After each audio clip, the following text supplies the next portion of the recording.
Olá, gente, tudo bem? Aqui é Fernando Seabra com mais uma edição do nosso programa. Estou recebendo hoje aqui o amigo Marco Poli, da Close Gap Ventures. Marcão, obrigado pela visita. Eu que agradeço o convite. Okay. Muito obrigado. O Marco, você é considerado hoje um dos maiores investidores em startup do Brasil.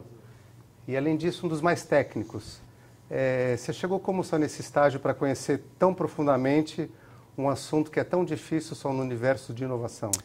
É uma pergunta bem interessante. Eu sou empreendedor. Então, me formei na faculdade, abri 4 startups e no processo você acaba aprendendo como funciona não só o processo empreendedor, que também é um aprendizado, mas também o processo burocrático e o processo financeiro de como é empreender, como é criar uma nova empresa.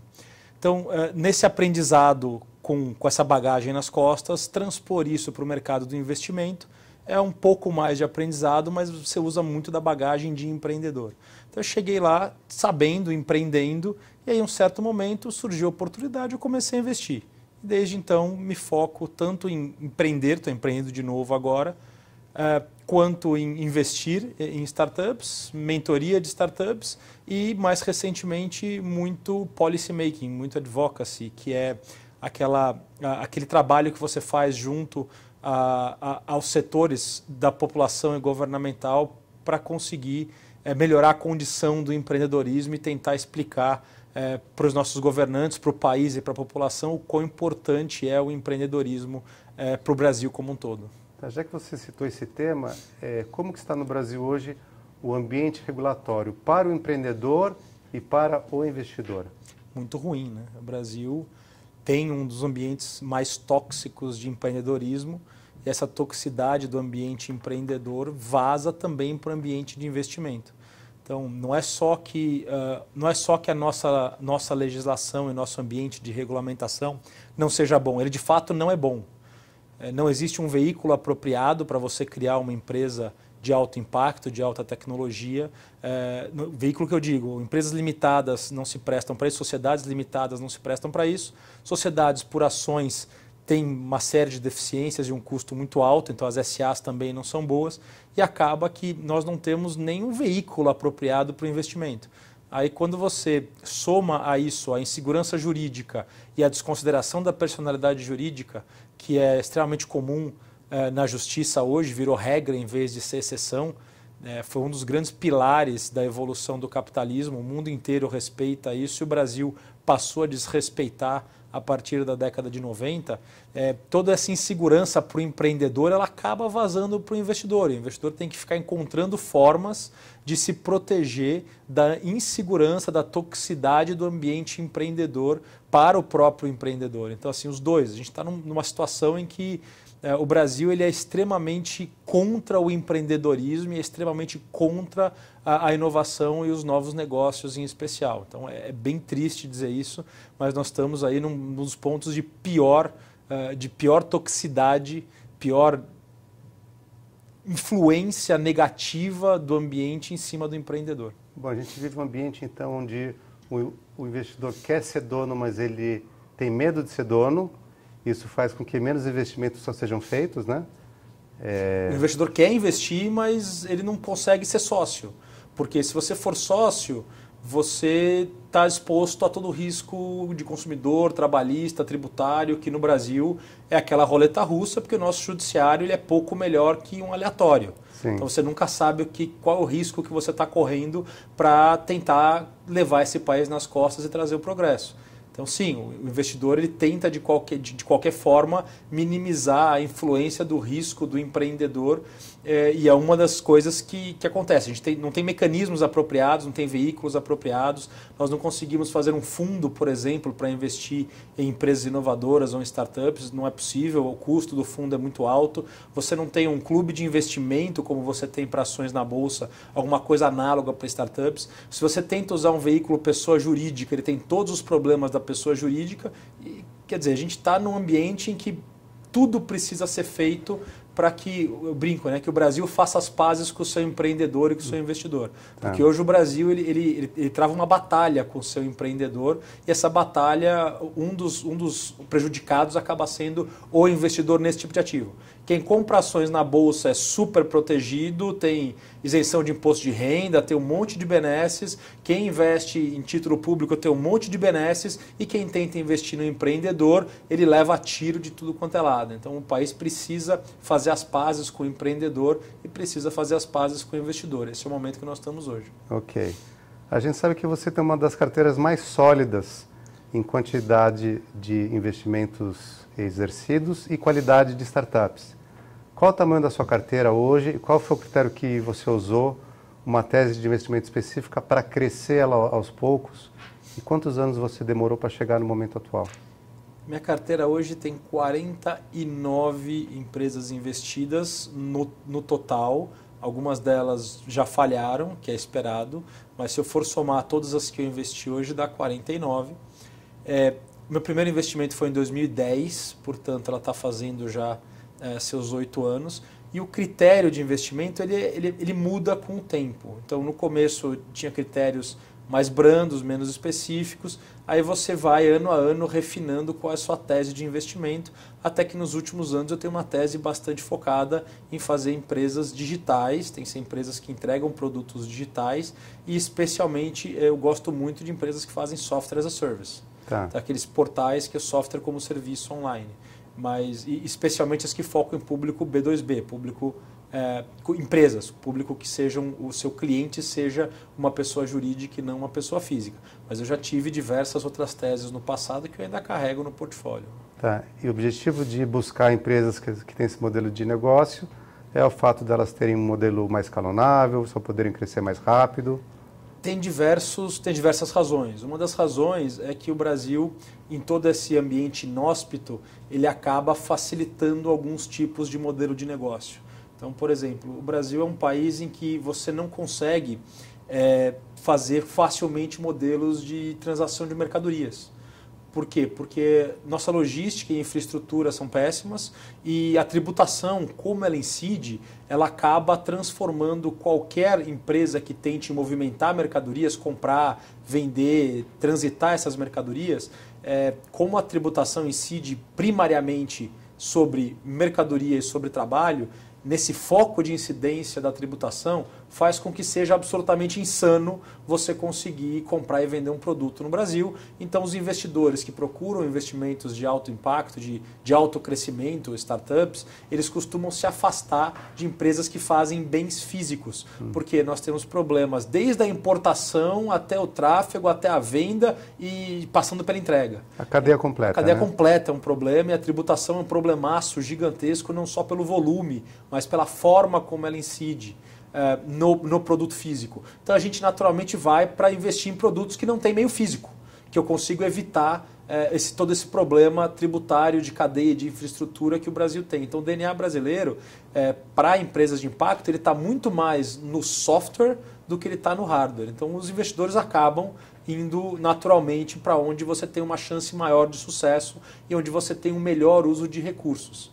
É muito mais eficiente você, do ponto de vista de recurso. Eu preciso de muito menos reais para que dê certo quando você faz esse tipo de produto. Então é basicamente pelo risco e retorno desse tipo de empresa no Brasil. Ótimo. Eu acho que eu e você é uma das pessoas que explica com maior clareza as vantagens e desvantagens de investir em empresas só B2B ou B2C. Outro dia eu vi uma explicação sua que foi super clara e brilhante. Se você pudesse falar um pouco para o nosso telespectador as vantagens de buscar um investimento ou outro investimento, claro, só pensando a médio e longo prazo e sustentabilidade desse investimento. Claro. Existem duas classes de empresa, né? As empresas eles conseguem cair aí primariamente em dois grandes grupos, que são as empresas B2C, que são aquelas empresas que focam em vender para as pessoas físicas, o consumidor final. E as empresas B2B, que focam em vender para outras empresas. Nas empresas B2B, a forma de compra, a lógica do racional, o racional da compra por essas empresas é um racional mais previsível. Elas compram se aumenta a receita, se diminui o custo, se melhora o relacionamento com o cliente e com a marca. Então a proposta de valor é uma proposta mais fácil de você avaliar e você consegue, por números, dizer se existe uma possibilidade desse produto, desse modelo de negócio que você está propondo ser bem aceito. Quando você olha para uma empresa B2C, você está trabalhando com pessoas físicas. A lógica de compra das pessoas ela é extremamente complexa, a ponto de ter tantas variáveis que ela se torna quase que imprevisível. Então, para quem vende, para empresas que fazem produtos que miram na pessoa física, você tem uma série de componentes que você precisa conseguir tornar atrativos para aquelas pessoas físicas, e a compra é muito menos racional e é muito mais emocional. Por que uma pessoa física compra um produto da marca A em vez da marca B? O número de fatores que influenciam a decisão de compra é tão gigantesco que basicamente é quase que aleatório, se não imprevisível, sem que você tenha aí um grande driver de marketing, que é basicamente uma quantidade gigantesca de dinheiro investida em você provar para aquele seu cliente de que aquele produto é melhor do que o outro. Então, como a quantidade de volume de recursos envolvidos em fazer produtos B2C e a probabilidade de sucesso é muito menos previsível, se tornam empresas que podem ficar gigantes, elas podem ficar muito grandes, mas ela também tem um risco muito maior embutido. Enquanto que as empresas B2B, elas costumam não ficar tão grandes. Em compensação, o risco embutido nela e o uso dos recursos ele é mais eficiente. Então são duas classes de empresa diferentes. Tem gente que gosta muito de investir em empresas B2C. Existem fundos especializados, existem pessoas que são especializadas, porque eles têm um conhecimento muito bom do comportamento consumidor e eles sabem melhor dizer o que é atraente para o consumidor ou não é. Como eu não tenho esse know-how, eu não sou muito bom em prever comportamento consumidor, eu prefiro focar naquelas empresas onde o uso é mais racional e a compra é mais racional, que são as empresas B2B. Só para comentar, outro dia outro dia uma pessoa estava querendo me provar, que eu obviamente já concordava com ela, de que nós não conseguimos prever o mercado consumidor brasileiro, porque é um trabalho contínuo. Você tem que estudar o consumidor todo dia, o dia todo, para você ter ideia do que ele quer. E a pessoa me virou e perguntou: você sabe, no consumo de streaming online, você sabe qual é a fração desse consumo que são de música, no Brasil, que são de músicas sertanejo e funk? Você sabe? Não. Você chuta? Porque eu chutei. Eu chutei que eram uns 30% de sertanejo, uns 20 e poucos por cento de funk. Acho que é mais funk hoje, né? 90% é sertanejo. Uau. Você também não acertaria. Como eu não acerto? Então, assim, como conhecer o comportamento do consumidor final é muito complicado e eu não tenho esse foco, eu prefiro deixar que pessoas que têm esse foco façam esse comportamento. Eu foco em fazer as coisas B2B. Entendi. Se você pudesse voltar 10 anos, o que você teria feito diferente após essa longa experiência, depois de tudo que você viu? Eu sei que você já analisou pelo menos mais de 1000 projetos a fundo, só você aprendeu só muita coisa. O que você tem para falar para quem está começando hoje? Um cara que quer investir. Se você quer começar a investir hoje, foque-se em encontrar um bom empreendedor. Perca mais tempo e faça mais relacionamento com o empreendedor. Porque, infelizmente, um dos grandes erros que eu já tive no passado foi não conhecer o suficiente aqueles empreendedores em que eu investi e ter aquele gosto amargo na boca de ter investido numa pessoa que não merecia ter recebido esse investimento. Então, aprenda muito. A quantidade de material disponível hoje para consumo imediato e através de cursos e pela internet é gigantesca. Aprenda muito, leia muito, entre em algum grupo de anjos e foque-se em conhecer o empreendedor que você planeja, naquele que você planeja investir.